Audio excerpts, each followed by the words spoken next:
사람은 나이가 들수록 큰 일보다 작은 말에 더 크게 상처를 입습니다. 젊을 때는 돈이 없어도 견딜 수 있었고, 억울해도 참고 넘어갈 수 있었고, 무시를 당해도 다시 일어설 힘이 있었습니다. 하지만 나이 들어 당하는 무시는 몸보다 마음을 먼저 주저앉게 만듭니다. 그날도 그랬습니다.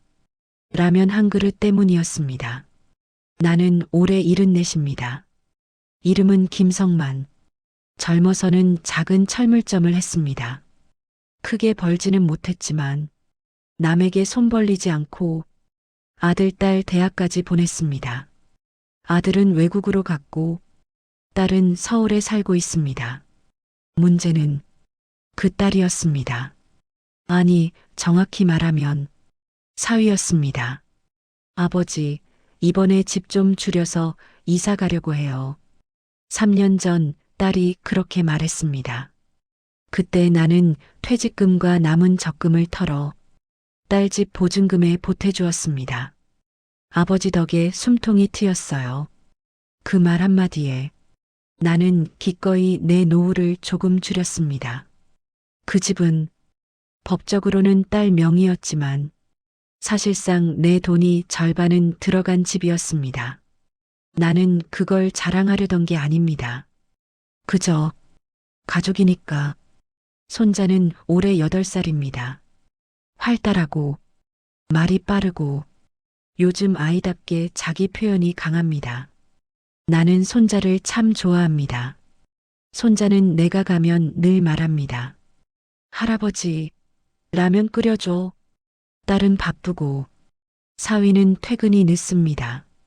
나는 가끔 손자 봐주러 갑니다. 그날도 그랬습니다.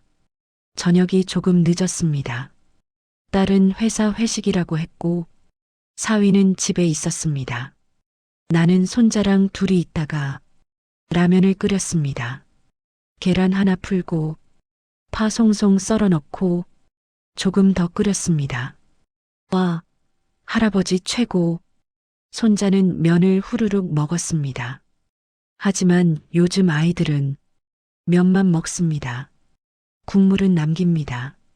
그릇에는 기름기 떠 있는 빨간 국물만 남았습니다. 나는 아무 생각 없이 그걸 싱크대에 버리려 했습니다. 그때였습니다. 아버지. 사위가 소파에서 고개를 들었습니다. 그거 왜 버려요? 나는 멈췄습니다. 국물이요? 네. 밥 말아 먹으면 되잖아요. 나는 웃으며 말했습니다. 아이고, 그건 애가 먹던 거라. 그 순간 사위의 표정이 달라졌습니다. 애가 먹던 게 뭐 어때요? 목소리가 조금 단단해졌습니다. 요즘 물가가 얼마나 비싼데 그걸 버려요? 나는 가만히 서 있었습니다. 사위는 이어 말했습니다. 국물에 밥 말아서 드시면 되죠. 괜히 낭비하지 마시고요. 그 말이 칼처럼 들어왔습니다. 국물이 문제가 아니었습니다. 돈이 문제가 아니었습니다. 괜히 낭비하지 마시고요. 그 말투, 마치 내가 아무것도 모르는 사람인 것처럼, 마치 내가 집안에 빌붙어 있는 사람인 것처럼 나는 조용히 말했습니다. 그래, 그럼 내가 먹어라. 사위는 웃지도 않았습니다. 전 이미 저녁 먹었습니다. 그리고 TV를 다시 켰습니다. 나는 그 국물을 싱크대에 버리지 못했습니다. 그냥 가만히 내려다봤습니다. 라면 기름이 둥둥 떠 있고 면발은 하나도 없었습니다. 나는 갑자기 내 처지가 그 국물 같다는 생각이 들었습니다. 젊었을 때는 면발처럼 쓸모 있었고 가치가 있었지만 이제는 남은 국물처럼 버리기 아까운 것 정도의 존재가 된 건 아닐까? 그날 밤 딸은 늦게 들어왔습니다.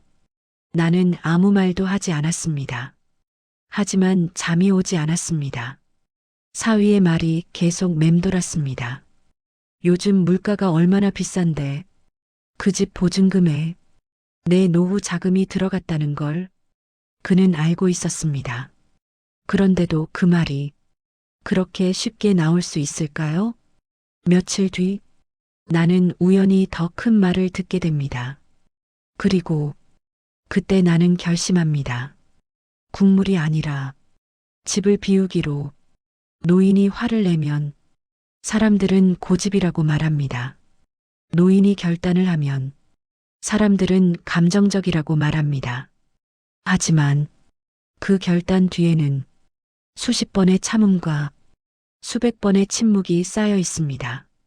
라면 국물은 단지 시작이었을 뿐입니다. 라면 국물 사건 이후로 나는 딸 집에 가는 횟수를 줄였습니다. 손자가 보고 싶어도 괜히 눈치가 보였습니다. 눈치를 본다는 게 얼마나 서러운 일인지 나이 들어 처음 알았습니다. 일주일쯤 지났을 때였습니다. 딸이 전화했습니다. 아버지, 이번 주말에 잠깐 와서 애 좀 봐줄 수 있어요? 나는 잠시 망설였습니다. 하지만 손자 목소리가 수화기 너머로 들렸습니다. 할아버지와 라면 또 끓여줘. 그 한마디에 나는 또 가방을 챙겼습니다. 토요일 저녁, 딸은 친구 모임, 사위는 집에 있었습니다. 나는 손자와 거실에서 블록을 맞추고 있었습니다. 부엌 쪽에서 사위가 전화 통화를 하고 있었습니다. 처음엔 아무 생각이 없었습니다. 그런데 장인어른, 뭐 그냥 와서 애 좀 봐주는 거죠. 나는 손을 멈췄습니다. 집에 돈 좀 보태주셨다고 계속 생색내는 건 아니고요. 심장이 쿵 하고 내려앉았습니다. 나는 생색을 낸 적이 없습니다. 한 번도. 사위는 웃으며 말했습니다. 요즘 노인들 다 그래요. 본인 돈 들어갔다고 집 자기 집인 줄 알아요. 그 순간 내 귀가 뜨거워졌습니다. 손자는 아무것도 모르고 블록을 쌓고 있었습니다. 나는 고개를 숙였습니다. 그래도 뭐, 솔직히 말하면 장인어른 돈 들어간 거 우리한테는 고마운 거죠. 나는 잠깐 숨을 놓았습니다. 하지만 이어진 말은 더 깊게 찔렀습니다. 근데 어차피 나중에 우리 거 될 돈 아닌가요? 정적? 전화기 너머에서 웃음소리가 들렸습니다. 사위도 따라 웃었습니다. 나는 그 자리에서 움직일 수 없었습니다. 나중에 우리 거 될 돈. 그 말은 나를 이미 끝난 사람으로 만든 말이었습니다. 내가 살아있는 동안의 존중이 아니라 내가 죽고 난 뒤의 재산으로만 계산하는 말. 그날 밤 나는 아무 일 없다는 듯 손자를 재웠습니다. 딸이 돌아왔습니다. 아버지, 고생하셨어요. 나는 웃었습니다. 그래, 조심히 들어와라. 나는 택시를 타고 집으로 돌아왔습니다. 차창 밖 불빛이 번졌습니다. 내 눈도 함께 번졌습니다. 집에 도착해 나는 장롱 깊숙이 넣어둔 서류 봉투를 꺼냈습니다. 딸집 계약서 사본. 입금 내역. 내 통장에서 빠져나간 금액. 나는 숫자를 오래 바라봤습니다. 그 돈은 내 노후 생활비였습니다. 병원비, 요양비, 혹시 모를 긴급 자금. 나는 그걸 가족이라는 이름으로 보냈습니다. 다음 날 아침 나는 부동산에 갔습니다.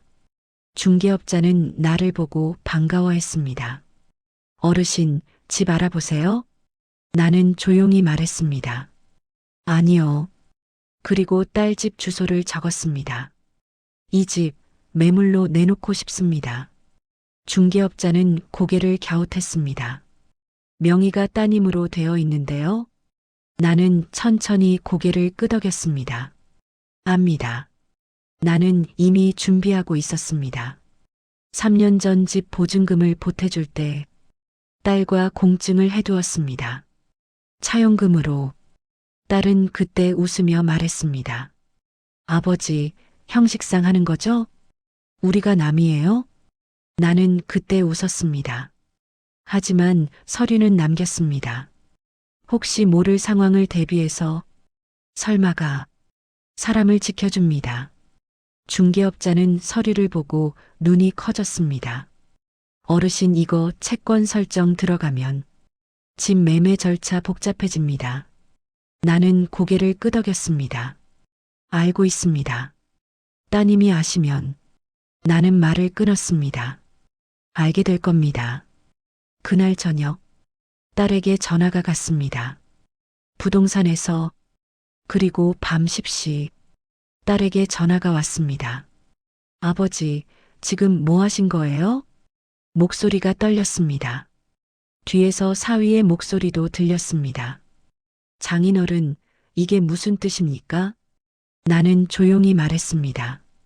라면 국물. 전화기 넘어가 조용해졌습니다. 뭐라고요? 나는 숨을 깊게 들이켰습니다. 그 집에 들어간 돈, 내 노후 자금이다. 어른이 분노를 드러내는 순간은 이미 마음이 다 무너진 뒤입니다. 이것은 라면 때문이 아닙니다. 돈 때문도 아닙니다. 존중 때문입니다.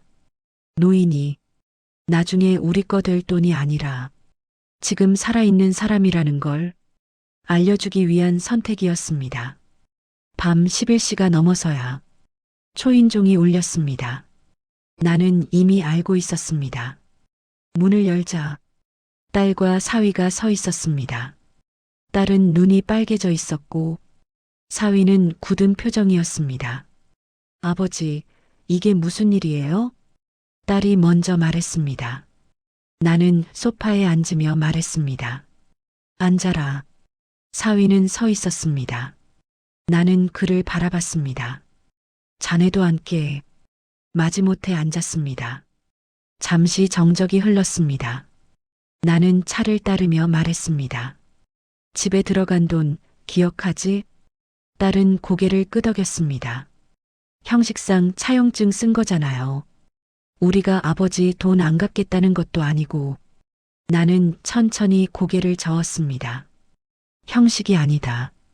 내 목소리는 낮았지만 단단했습니다. 사위가 끼어들었습니다. 장인어른, 그때 저희도 사정이 어려웠고 도움 주신 건 감사하게 생각합니다. 근데 이렇게까지 하실 일은 아니잖아요. 나는 그를 바라봤습니다. 그렇게까지? 집 매매는 너무 과하지 않습니까? 나는 웃었습니다. 처음으로 쓴웃음이 나왔습니다. 과한 건 자네 말이었네. 사위의 눈이 흔들렸습니다. 무슨 말씀이세요? 나는 또렷하게 말했습니다. 요즘 노인들 다 그렇다고 했지. 공기가 얼어붙었습니다. 딸이 놀라서 사위를 쳐다봤습니다. 여보, 무슨 말이야? 사위는 아무 말도 하지 못했습니다. 나는 계속했습니다. 본인 돈 들어갔다고 집 자기 집인 줄 안다고 했지. 딸의 얼굴이 하얗게 질렸습니다. 아버지, 그걸 어떻게? 다 들었다. 긴 침묵. 딸의 눈에 눈물이 고였습니다. 아버지, 그건 농담이었을 거예요.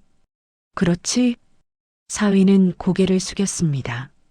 그 모습이 변명보다 더 분명한 대답이었습니다. 나는 조용히 말했습니다. 나는 자네들 집을 빼앗으려는 게 아니다. 두 사람의 시선이 동시에 나를 향했습니다. 나는 내 돈을 되찾는 거다. 딸이 울먹였습니다. 아버지, 저희 길바닥에 나앉으라는 거예요? 나는 단호하게 말했습니다. 그 돈이 없었으면 애초에 그 집 못 들어갔다. 사위가 목소리를 높였습니다. 그래도 장인어른 가족 아닙니까? 나는 그를 바라봤습니다. 가족이면 사람을 계산하지 말아야지. 그 말은 조용했지만 무거웠습니다. 그때였습니다. 현관문 쪽에서 작은 목소리가 들렸습니다. 엄마. 우리는 동시에 돌아봤습니다. 손자였습니다. 딸이 놀랐습니다. 너 왜 나왔어? 손자는 눈을 비비며 말했습니다. 할아버지 왜 혼나? 나는 심장이 내려앉았습니다. 손자는 내 옆으로 와서 내 손을 잡았습니다. 아빠가 그랬어. 공기가 멈췄습니다. 뭐라고? 손자는 아무렇지 않게 말했습니다. 할아버지 돈 많아서 좋겠다. 어차피 우리 거라서 걱정 없대. 딸이 그대로 주저앉았습니다. 사위는 얼굴이 붉어졌습니다. 나는 손자의 손을 꼭 잡았습니다. 아이는 거짓말을 못합니다. 그 말은 이미 여러 번 집안에서 오갔다는 뜻이었습니다. 나는 조용히 일어났습니다. 이제 가라. 딸이 울며 말했습니다. 아버지, 한 번만 기회 주세요. 나는 고개를 저었습니다. 기회는 자네 남편이 버렸다. 사위는 아무 말도 하지 못했습니다. 현관문이 닫히고 집안이 다시 조용해졌습니다. 나는 그 자리에 한참 서 있었습니다. 분노보다 허탈함이 더 컸습니다. 라면 국물이 아니라 존중이 문제였습니다. 아이의 한마디는 어른의 변명보다 정확합니다. 돈은 빌려줄 수 있습니다. 집도 내어줄 수 있습니다. 하지만 존중은 거저줄 수 없습니다. 그날 밤 나는 결심을 굳혔습니다. 집 매매는 철회하지 않기로, 그리고 내 노후를 다시 내 손으로 지키기로. 좋습니다. 남미경님. 이제 이야기는 단순한 갈등을 넘어 관계의 균열이 실제 현실의 선택으로 이어지는 사부입니다. 감정은 더 낮고 깊게, 그러나 결단은 더 단단하게 이어가겠습니다. 시니어 사연 라디오북 4부 계약서 위의 눈물. 집을 매물로 내놓은 지 보름이 지났습니다. 요즘 서울 집값은 예전 같지 않다지만 역세권 아파트는 금방 연락이 옵니다. 부동산에서 전화가 왔습니다. 어르신, 매수자 붙었습니다. 이번 주 안에 계약 가능할 것 같습니다. 나는 잠시 눈을 감았습니다. 올 게 왔구나. 딸에게서 전화가 오지 않았습니다. 사위도 연락이 없었습니다. 대신 손자가 영상통화를 걸어왔습니다. 할아버지, 우리 이사가? 아이의 얼굴은 밝았지만 뒤에 서 있는 딸의 얼굴은 그렇지 않았습니다. 나는 웃어 보였습니다. 아직 몰라. 손자는 아무렇지 않게 말했습니다. 아빠가 집 팔리면 할아버지랑 안 본대. 가슴이 철렁 내려앉았습니다. 딸이 급히 전화를 끊었습니다. 그날 밤 누군가 문을 두드렸습니다. 사위였습니다. 혼자 왔습니다. 잠깐 이야기 좀 하시죠. 나는 말없이 앉았습니다. 사위는 한참 말이 없었습니다. 그러다 낮게 말했습니다. 계약 정말 하실 겁니까? 나는 되물었습니다. 왜? 하면 안 되나? 사위의 목소리는 이전과 달랐습니다. 조금 꺾여 있었습니다. 솔직히 말씀드리면 저희 지금 대출도 많고 이 집 아니면 갈 데가 마땅치 않습니다. 나는 차분히 말했습니다. 그 집 들어갈 때도 자네들 형편 넉넉하지 않았지. 사위는 고개를 숙였습니다. 그때 장인어른 도움 없었으면 못 들어갔습니다. 나는 조용히 바라봤습니다. 그가 처음으로 도움을 도움이라 불렀습니다. 근데 왜 그랬나? 내 질문은 짧았습니다. 사위는 한참을 말하지 못했습니다. 그리고 결국 말했습니다. 솔직히 편해져서 그랬습니다. 나는 눈을 가늘게 떴습니다. 도와주셔도 늘 그대로 계실 줄 알았습니다. 그 말은 변명 같았지만 어쩌면 진심이었습니다. 사람은 계속 받아보면 그게 당연해집니다. 그리고 사위가 말을 이었습니다. 장인어른이 저희 집에 자주 오시는 게 솔직히 부담이 됐습니다. 나는 고개를 끄덕였습니다. 그 말은 차라리 솔직했습니다. 그래서 나를 줄이려고 내 가치를 줄였나? 사위는 아무 말도 하지 못했습니다. 나는 천천히 말했습니다. 나는 자네 집에 얹혀 사는 사람 아니다. 공기가 묵직해졌습니다. 내 돈 들어간 집이다.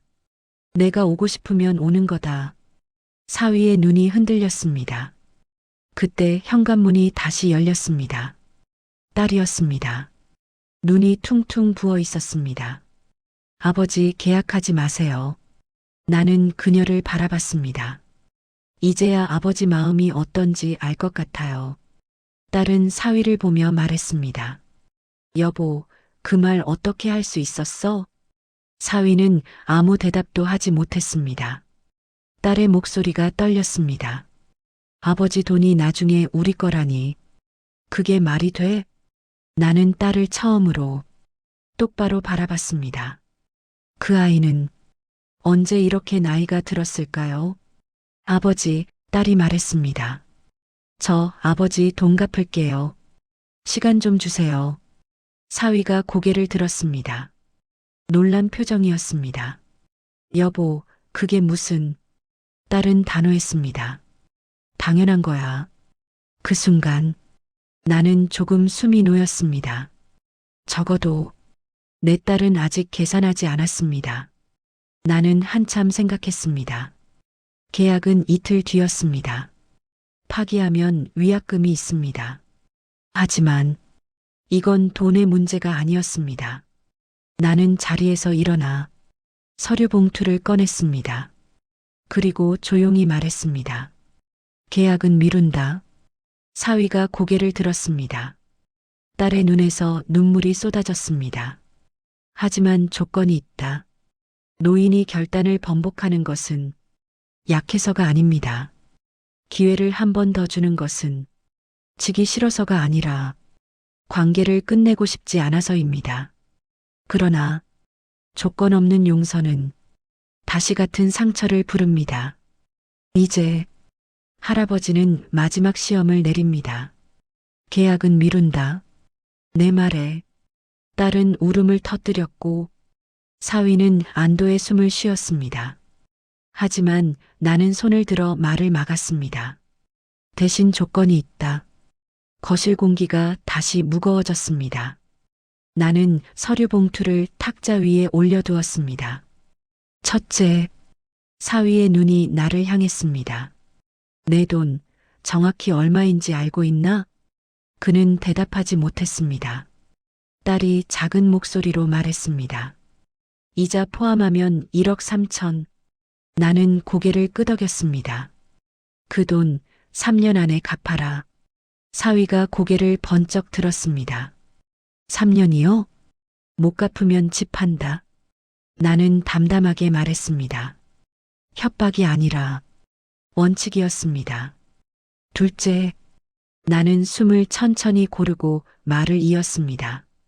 이 집에 내가 오면 눈치 주지 마라. 사위의 표정이 굳었습니다. 그리고 내가 손자라면 끓여주면 국물 가지고 말하지 마라. 딸이 고개를 숙인 채 울었습니다. 셋째, 나는 잠시 멈췄습니다. 이 말이 가장 중요했습니다. 앞으로 내 돈을 나중에 우리 거라고 말하면 그날로 끝이다. 사위의 얼굴이 붉어졌습니다. 자존심이 상한 게 아니라 부끄러움이 올라온 얼굴이었습니다. 한참의 침묵 끝에 사위가 입을 열었습니다. 3년 하겠습니다. 나는 그의 눈을 봤습니다. 이번에는 피하지 않았습니다. 정말 할 수 있나? 그는 낮게 말했습니다. 해보겠습니다가 아니라 하겠습니다.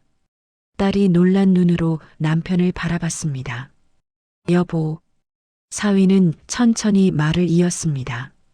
사실 장인어른 도움받고 마음이 편해졌습니다. 그는 솔직했습니다. 갚을 생각은 했지만 급하지 않다고 밀었습니다. 나는 조용히 말했습니다. 돈이 급한 게 아니다. 사위가 나를 바라봤습니다. 존중이 급한 거다. 그는 아무 말도 하지 못했습니다. 그때 방문이 열리며 손자가 나왔습니다. 눈을 비비며 말했습니다. 또 싸워? 딸이 급히 일어나려 했지만 나는 손을 들었습니다. 와라.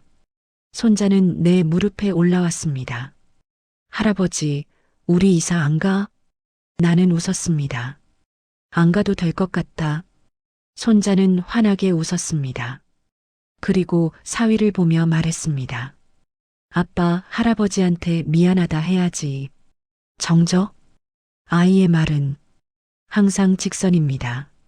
사위가 천천히 일어났습니다.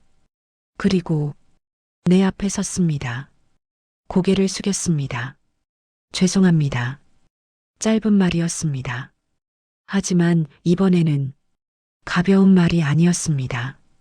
나는 오래 기다렸습니다. 노인은 사과 한마디를 듣기 위해 참고 또 참습니다. 나는 고개를 끄덕였습니다. 이번 한 번이다. 그날 밤 딸과 사위는 나란히 돌아갔습니다. 손자는 현관에서 손을 흔들었습니다. 다음에 또 라면 끓여줘. 나는 웃으며 대답했습니다. 그래. 국물까지 다 먹어라. 관계는 누가 이기느냐로 유지되지 않습니다. 기준이 있을 때 유지됩니다. 노년의 지혜는 참는 것이 아니라 선을 긋는 것입니다. 그 선을 넘으면 집도 돈도 인연도 정리할 수 있다는 것을 보여주는 것. 그것이 존엄입니다. 사람은 잃을 뻔해야 가치를 압니다. 돈은 나중에 남지만 사람은 지금 사라집니다. 병원 복도는 계산기를 내려놓게 만드는 곳입니다. 그날 이후 사위의 눈빛은 달라졌습니다. 그리고 할아버지는 또 하나의 결정을 준비합니다. 진짜 복수는 빼앗는 것이 아니라 가르치는 것입니다. 진짜 지혜는 끊어내는 것이 아니라 기준을 세우는 것입니다. 노년은 의지할 나이가 아니라 방향을 보여줄 나이입니다.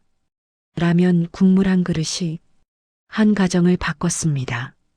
노년의 삶은 가난해지는 시간이 아닙니다. 가치를 정리하는 시간입니다. 돈은 남길 수 있습니다. 하지만 기준은 보여줘야 남습니다. 라면 국물은 결국 버려졌습니다. 그러나 그 집에는 존중이 남았습니다.